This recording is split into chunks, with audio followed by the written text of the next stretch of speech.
Hey everybody, I'm Jody Vance. And I'm George-Affleck.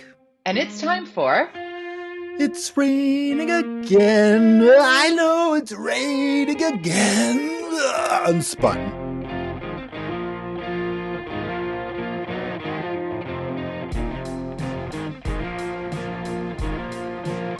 Atmospheric Rivers, man.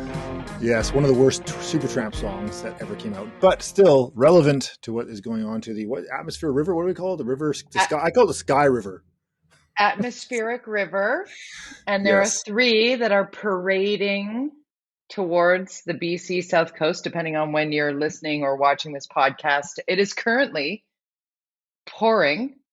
So I got an opportunity to speak with Mark Madriga when I was filling in Yes. for Mike Smith this morning. So I actually got to have a chat with Mark about it. And Okay. it's interesting. So what we experienced in the devastation that was 10 days ago was sustained torrential rain over a 48-hour period where we got a month's worth of rain in 2 days. Yes. What we're seeing now with A lot. these atmospheric rivers, which are also really dangerous, of course, because the ground's saturated and the freezing level is, gone, and all the snow that's fallen will melt, and there are all kinds of other things at play here. But It's at the least it's like, worst. at least there's like it's raining on this day, and then it's not raining tomorrow, and then it rains for 2 days, and then it doesn't rain for Okay. 2 days, and then it rains again. Like the systems have a little bit of break in between. Okay. So, I mean, hopefully Sumas Prairie, that dike will hold, and hopefully Yeah. Abbotsford won't be underwater. There was an update, as there is every day now, from Deputy Premier Mike Farnworth, as well as Transportation Minister Rob Fleming, that updates how our highways are slowly reopening. It was interesting. Did you see the press briefing? It was yesterday, when there was a specific question from the media gallery saying, what about specifically the Coquihalla? And Minister Fleming was like, yeah, we're going to need a separate press briefing about that highway. Like, it's just so bad. It's funny, and I got sent some photos from it was a bunch of photos of the bridges that are broken, and I was looking at it with a friend who's an engineer, and there was shots of the train bridges, and then there's shots of the highway bridges. And the train bridges, it was impressive. They had so much pile drive, piles into the pile, they pile drive these giant poles into the bedrock. They all looked really good. They were totally gone, but they were still, the basic bridge was still there. But the highway ones were basically just like, kind of like they were just resting on the edge, and just kind of fell down. There was like nothing, no structural integrity to these bridges, which is, to so many of them. So on the good news is that the train bridges all look pretty solid, but all those highway bridges are a mess. And then you look at Highway 8, which is gone. Where I mean, you it's can't gone. even. It doesn't even exist. Yeah, this It is doesn't the exist. highway that goes from Merritt to Spence's Fences Bridge, right? Bridge. Yeah. And very beautiful. If you've ever driven, it's beautiful. It's a really hard, long, it's a windy way to get through those places. But beautiful drive, but it's gone. And entire farms are gone. I mean, there's so much stuff that's happened that we still haven't even touched on. That highway just started getting talked about yesterday, and I think in part because a few mayors out there and municipal or the regional district people were like, "Hello, hello, help us! We can't Yeah. get in and out of our own area here. There's nothing left here." And I don't know if you've seen, if anyone wants to see that video or the YouTube video, I think I've fly over it, and it's just devastating. There's It's no astounding. highway. Yeah. It looks There's like, nowhere to put a new highway. There's yeah. nowhere to put a new highway. It's gone. And It's it was crazy. interesting because people were commenting on the pictures and saying, maybe we don't build roads beside rivers. It's like, well, no, in BC, that's where the roads are. That's what cuts through the mountains in the That's how we valleys. get around. And Yeah. now the mountains are falling onto the roadways, and the rivers are rising up and destroying the infrastructure. And now we just have to build back better to, sound like a politician, but in a meaningful Yeah. way, because there's some people that are questioning the speed with which the Coquihalla was built, It was to 40 have it years ago. ready. It's now Right, but old. have It it started ready for most. Yeah. Expo 86. No, but just, I mean, Yes. this is the Was it? unspun part of Yeah. it. It was, they Okay. wanted to open it in time for Expo, because they're also I mean, anybody who's traveled the world, I know you lived in Denmark, you've been all over Europe. When you go through the Hmm. Alps, you're going on high mountain paths, roads, and in valleys, and you know, there's Yeah, there's a way to do the infrastructure that can maintain and withstand, like you mentioned with the train bridges, which I'm shocked at. Like, there's nothing underneath that. Like, there I was, know. where the things that It's fell. So there's more to this than the spin, yes. right? But I Well, think the the focus cost now, to fix well, it, for sure, because a lot of it's government related, uh, it's astronomical when we're astronomical. facing potential double-digit inflation, huge interest rate increases coming. The cost of borrowing money is going to be very challenging. Federal, provincial governments who've now borrowed because of COVID now have to, in BC, we have to pay for this, and the federal government's going to pitch in too. It's very, It's a very lot. concerning for our economy, and but you have to do it for our economy to open these things up again. Yeah, I think one of the things that we have to, dial it back from that, because if we get too far, it's kind of like COVID, right? Like, oh, how are we going to send everybody home and pay for everybody and have it? You know Right. what? There's no alternative. So let's just put that over there. What we can do is look at preparedness, right? Mhm. Figure out, how are we ill prepared for a pandemic? How ill prepared are we for the impacts of extreme weather? And Yeah. and really honestly, George, and you and I have talked about this offline, is, you know, getting in your car just to go for that quick trip down to whatever. I've gotten into my car with no shoes on, no jacket, just I'm just gonna whip up there for a second and do my thing that I need to do with such confidence that there and back is going to be a Yeah. no-brainer. That has I changed.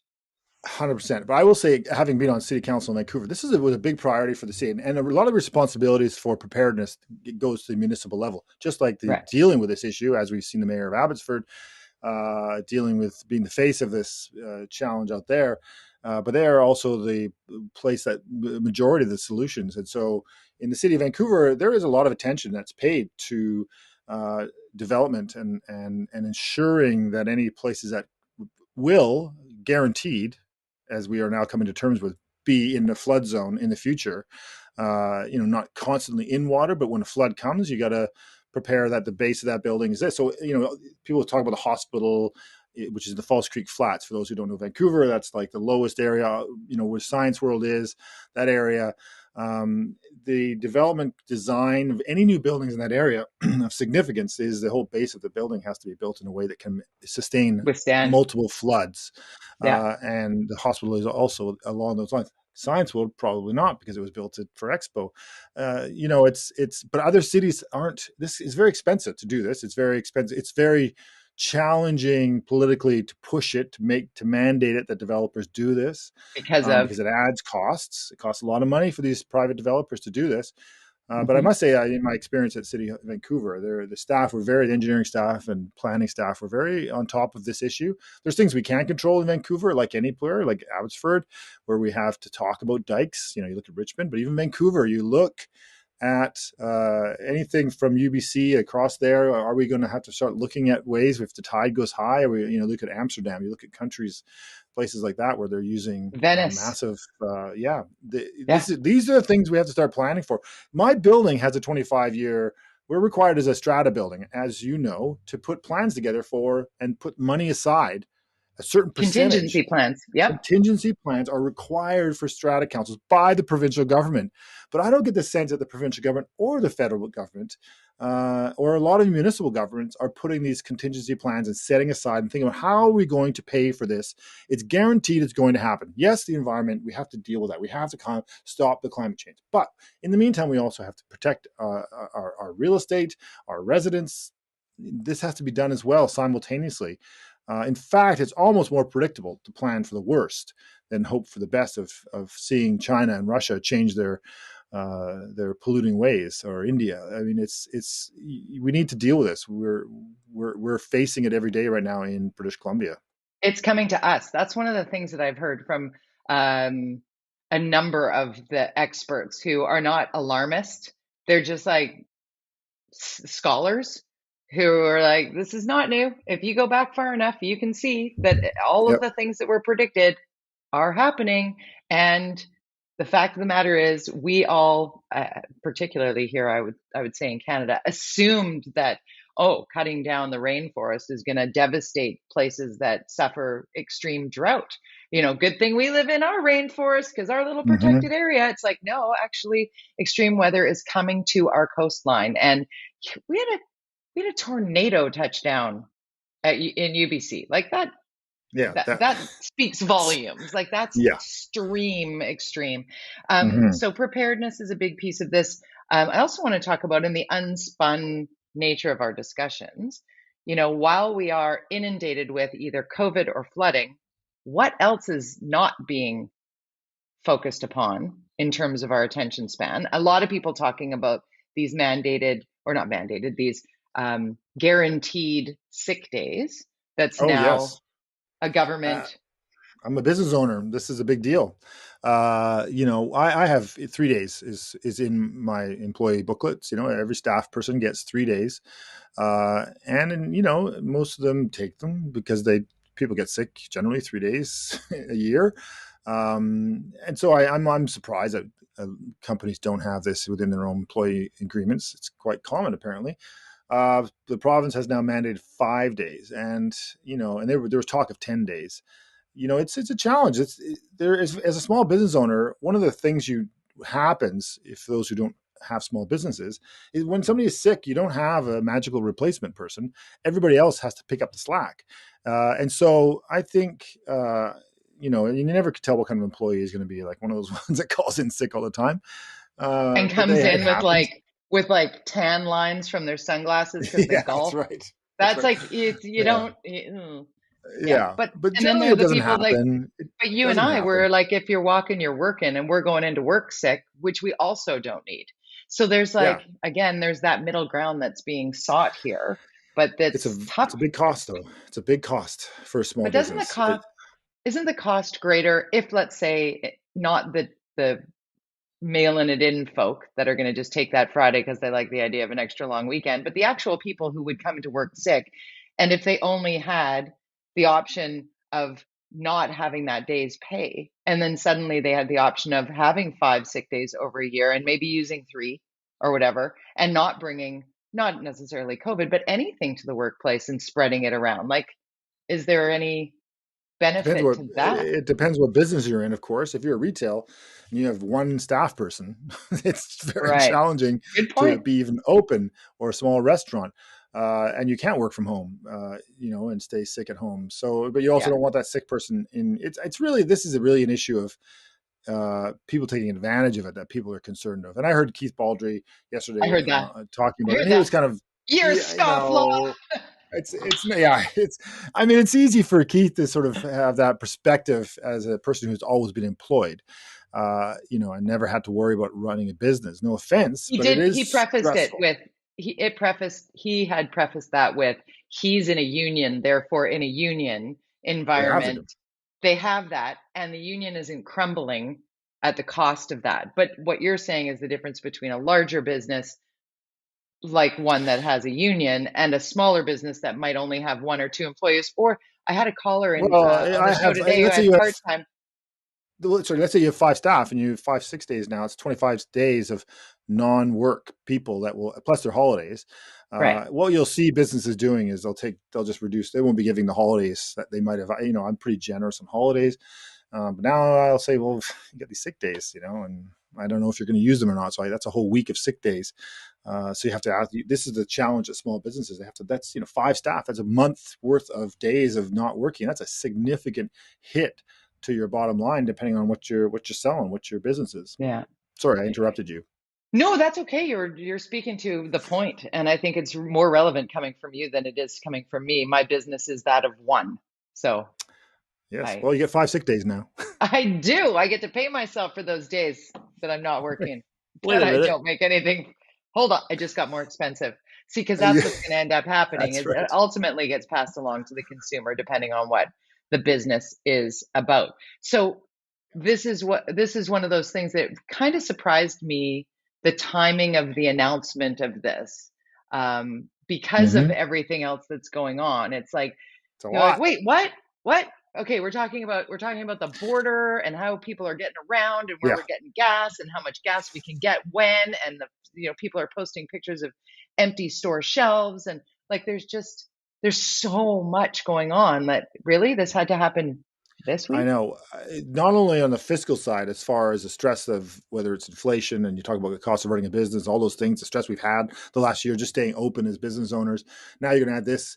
But what they've done, though, what they on the other side, is they slipped it through. They're pushing it through real fast. They're in there at the worst. We're in a state of emergency right now Yeah. with these floods. But they're ramming through legislation like this in Victoria. And there's been, I think it was Vaughn Palmer's column today, talked a bit about this. And there's, this is what supermajorities do. The playbook that I experienced at City Council Vancouver with Vision Vancouver, the party, they had 10 years of absolute This. power and pushed their agenda through. And it's like Sonia Furstenau is like shocked that this is happening now that she has no skin in the game as far as any control like she did before when they were a minority. Now Yeah. she's like, "What? I can't believe they're not behaving like this. Oh my god!" I'm like, "Yeah, that's what they do." And in Don't be fact, surprised. Yeah. as I've said many, many times, the people behind the machine at the NDP provincially are all the same people that were behind the machine in Vancouver with Gregor Robertson and Vision. And so they're doing the same. It's the same playbook. It's the same Yeah. playbook. They know they have a finite period of time to push their agenda, their issues forward, whatever those might be. And they're going to ram them through as fast as they possibly can. Generally, in government, we've talked about this. You do all the hard stuff in the first year, 2 years, and then start giving back the last 2 years so Hand you out win the again. cookies. Got to hand out That's the right. cookies. So it's going to be a lot more stuff that's going to happen over the next 6 months, year, and then suddenly you're going to start seeing them being really nice again to us and looking Mm. at tax Being like, decreases and things sorry, like that. sorry about that. Yeah. Let's see what happens in the City of Vancouver budget. You wouldn't even tell me because I was so busy today. I didn't have a chance to look at it, but you Yes. did. And so, okay, and This and is I legit have no idea. So tell me. Yes. Well, this is the draft budget, so it's almost December. So the way it works in the city of Vancouver is there's a rough budget comes out in September, and then say, oh, send it back, and it comes out with scenarios. Then the draft budget comes in December. There's conversations, there's debates. There's usually it's approved before Christmas. Not much changes generally in those budgets. If anything, it goes up. It doesn't go down. It's hard to sit there as a council and say, okay, find this money or change this number. Especially as I've said many times over the years, the detail's not really there for you to do that. Yeah. It's really hard to get that information. But a few line items, there is a line kind of item budget. It's one page. But a few ones that jumped out at me that I wanted to bring to your attention. And to give you some perspective, and these are things we talk about. Okay, first of all, so the overall budget, property taxes, they capped at 5%. So 5% tax increase, which is good for these guys. But there's also some other service charges and all this stuff. So the actual increasing is more like 8% when you talk about service fees and all those other things. So 5%, 8%, plus there's like 12% on some other areas like sewer. And so you got to read the details to see where the real numbers are. But there's ones that we talk about a lot. Street maintenance going up 7%. Isn't that great? That's great news, right? 7% increase in street cleaning, maintenance, that kind of stuff. 7%. So We want that's that. great. Yeah, Yeah. sure. But there's a department called Equity and Diversity Office. I don't know what it is. It's new. I don't remember seeing that there. Their budget's going up 37.7%. I mean, I'm sure they do good work, and I don't want to say anything, but when I think about important things in the city, that's great, and diversity, and of course, but we also have to keep our streets safe and clean. City police budget 1.9%. So right now we're seeing unprecedented crime. We have this whole zero police budget, 1.9%, which right now the rate of inflation is about 3.5% they're predicting. So 1.9. So that's police did a good job at bringing their budget down to 1.9. But right now we're seeing more crime in our city and the window smashing. Yeah. Interesting. Another one that jumped out at me, and I don't want to dwell on too many of these, but council costs, council mayor and council budgets, 4.6% increase. Really, guys? Really? Come on. Zero is what it should have been. How about zero? How about no? 0% is what that one should be. Other ones were like the city manager's office is what we here got a couple of the ones. I only had a quick read through. It's a big document. On the first page of it, by the way, I think the city manager's office is going up 6%. On the first page of the budget, there's a big thing. It's an award they got for budget design document or something. It's like the best designed communication. It's page one. Here's the award we got for our last year's budget. It's like, wow. And then they also have one other thing that drives me crazy. They have a line, the thing about the budget, and they say 1,096 millions. I'm like, you mean a billion, right? You mean $1 billion? 1,000 million is a billion. 1,000 millions. I'm like, oh, you guys, that's hilarious. Talk about spin. It's $1 billion. Oh Just put a God. billion. It's a billion. Okay, 1,000. since we're talking Oh, about what? spin on that Yes. budget in there, Yes. um, does this new special levy that we received a release from The mayor? there's a line item for a No, hundred no, no. million dollars in there? 100. In the budget. There's $600 million for housing in the capital budget. I think he's talking about creating a savings fund for the environment. This is, and in fact, it's interesting because I don't know Okay, let's back it up. People don't know. Yeah, yeah. I'm Okay, so yeah. I'm so like You say what happened in this release because it's an election year. Everybody, guess what the mayor did? he wrote a Go release about ahead. nothing. It's Seinfeld. It's a show about nothing. It's a release about nothing. It's I care. I'm looking out for you. I'm gonna make sure that this thing is a thing. And yeah, you're the best. That's how I read it. I'm like, okay, where's the I meat? I Where's the I read story? the Where are the headline. details? All I saw was $100 million to some environmental fund. That's all. That's all I saw. I'm gonna read Is it that to you. basically that? So basically, this is an Mm. election promise that he is going to put his attention on the environment. This is about the mushy middle that we talk about a lot. The centrists in Vancouver, the people that are care about the environment. But they're not. They're sort of in the middle. He needs to get that vote and also make some of the people who he's lost to the left happy. So this is a made up fund that he has no power to create without the support of council. And hard to say, maybe he'll get support, but it's certainly not in the budget. It's not in the budget. Today, I'm announcing my proposal for a new progressive climate emergency action levy to ensure Vancouver's climate emergency action plan will succeed by putting our money where our mouth is. Levy, tax equals tax. Euphemism. For our 100 city to million meet tax. its climate Okay. emergency action plan goals of a 50% reduction in the greenhouse gases by 2030, Council must find new equitable sources of funding to stay Money, on track. taxes, Money, money, money, taxes. taxes. This 100 proposed levy million. would establish a permanent and stable annual fund for Vancouver's CEAP, CAP? How do you say that? Raising plus $100 million over the next decade to fight climate change. But cities can't do it alone. We need senior governments to step up. Oh, he's writing a letter too. We need senior Oh, governments to step up so we can hit our target even faster. There's nothing in there that says, here's how deeply I'm putting my hand in your pocket in the name of saving the city, where the budget's already bloated and inflated with very few explanations as to where 37% for the diversity and inclusiveness department, and what's is coming interesting, from. okay, first of all, the two things. One is that the environmental stuff, it's all through the budget. It already is embedded in every department. It's required through several motions of this council. Obviously, Vision Vancouver, very, very pro environment, pro solving the environment, and it's all embedded in everything we do in the city of Vancouver. It's already there. The extraction of the cash is there. What Yeah. what he should have done is what I would have done is like $100 million fund to make sure that our city's ready for the climate change, not to solve climate change, to be ready for it. And we're going to do this, this, and this, and this. But 100 million, just so to put in the perspective, if he wants to raise $100 million, for every $7 million, you're looking at a 1% tax increase. So if he wants to raise 100 million, if that's over 1 year, that's a 13% tax increase to get that 100 million in 1 year. Now, I'm supportive of things where you say, I'm taking this money and I'm going to do this with it. I Right. like, I agree with that. I agree with there's that. a direct relationship between the cash you're going to take from the taxpayers or whatever. And that's what pay as you go. I always supported this thing in Vancouver called pay as you go. And it's a whole way and the intention was, if you use more water or you use more of your sewer, you pay more because you're using more.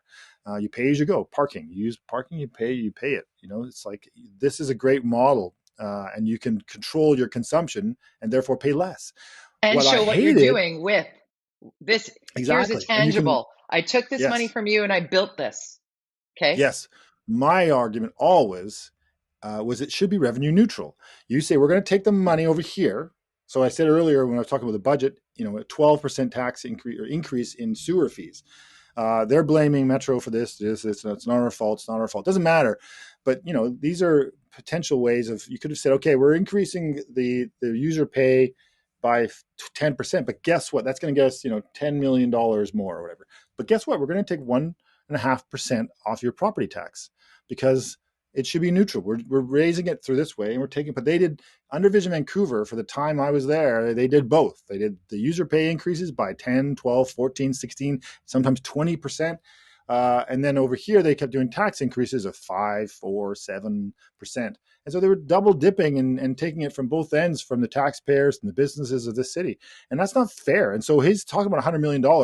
What, how, where? Okay, then tell me what you're going to do. For example, if it's going to be in the capital plan, then you have to say, okay, we have $600 million set aside for housing. Is that where, should we say, take that money away from housing, which represents more than half of the capital budget, which, by the way, used to be zero. So when you think about why have we not had one new community center, or why are our streets a mess, or why is the sewers not built properly? Because the city has put all of its capital, such a big chunk of capital money into housing, which is okay. We have a housing issue, we have affordability issues, but the city on its own, as we always say, can only make a small dent in that housing challenge with a few $100 And million. that infrastructure So is key. Without the infrastructure that creates the vibrant and healthy city, if the you want more housing, housing, you need more sewers, you need more yeah, water, you need more you need electricity. streets. Yeah. You need more streets. You need more bike lanes, for God's sakes. I even admit that. But we can't do Yeah. those because we haven't got the money to do all these things, because we're setting it aside for this. And now we're going to set it aside for some magical $100 million fund for whatever it is that he thinks will help him get reelected. It's It felt like politics a at its press release. worst. It felt It's like a press politics. release about just hitting the people that only read the headline. And Yeah. unfortunately, so many people are so exhausted with the news cycle that is working. But to see somebody do that, so, like, come on, man. I hate to sound like that, but I mean, come on. Yeah. We need more Henry Braun than press release Stewart. We Yeah. How need about Brad somebody who's, West? but Guy whose budget, well, we all and he see, builds community centers, and he cleans up the streets, and he does some stuff related to housing. we always mention Brad West, and I feel like Henry Braun in Abbotsford is a great example of a mayor that is standing up in front of the nightmare that has befallen Yeah. his city on his watch. And there's so much happening in Vancouver, and we're getting press releases with whimsical next decade stuff. Like, hello, come on, be there for the people of Vancouver. I mean, the politicking in this town is just so crazy when you literally look at jurisdictions just on the other side of that street that get stuff done in a way that, it Yes. shouldn't be this difficult here. Like, it just No, shouldn't. it's It it's just shouldn't. all it's all just one-upmanship and It is. egos and getting reelected and not doing good work, and it's and the next election is going to be worse. The new council, if it's going to be completely different, they're going to be amateurs again. They're not going to know what they're doing. It's going to take 2 years to get them, to figure out what they're doing. That's even if Kennedy-Stewart wins. The whole council will probably change because of what's going on in politics here. It's going to be a mess. We're going to have another mess for another 4 years. It's brutal. Great. Thanks, George. This is such a feel Meanwhile, good podcast today. Meanwhile, in my column, I'm upset about yes, wireless and cell. This column actually yes, resonated much further, much more broadly than I had anticipated, because I just felt like it's so noisy, and the CRTC hearings are opening on this. Rogers is buying Shaw, and the hearings and the consultation window here is about sort of sparkly things that don't really matter, but it is the first domino to fall that could significantly impact, like, how telecom runs in this country. And you don't need to be on camp anybody to want lower costs. Like, if COVID taught us nothing, it's that kids need access to Wi-Fi. Oh, They need wireless connectivity in order to get safety, security. schooling. These are important parts of our. Yes. Yeah. So I wrote Yes, about read it the in a way column. that Read it. read the Read it, column. everybody. Yeah. So you go to It'll the get you. It'll get you all orca.ca. upset again, though. It's gonna get people all fired up Great. again. Oh God. Ugh. But if you're fired up, you can tweet at George Underscore. Affleck, George_Affleck on Twitter, at Jody Vance on Twitter, at UnSpun Podcast also on there. When you go to the orca.ca, sign up for the Fin, because that is, well, it'll add to your stress level because you'll get all the news of the day, and it's like drinking from a fire hose right now, but it's coming in a consumable package that McLean K creates every weekday morning. By the time you're getting up and having your coffee, everything you need to know is sort of listed out, and it's direct to your inbox in your mailbox. My Auntie Katja, hi, Auntie Katja. She always watches the podcast. She's like, where do Ah, I find it hey. regularly? And I'm like, get the Fin, and you'll get everything that I do. And that podcast will come weekly to you as a link right there. You just hit it. So it makes life easy. And nobody sells your information or anything at the Orca. They just want you to be informed. Right, George? Yes. And like and share our podcast to all your friends and tell them to listen. 149 episodes. We're going into year 4 after Christmas. Year 4 of a podcast. Week in, week out. 4 years. Wow. Pretty impressive. That's commitment. It is. You're a good partner. And with that, see ya. Bye.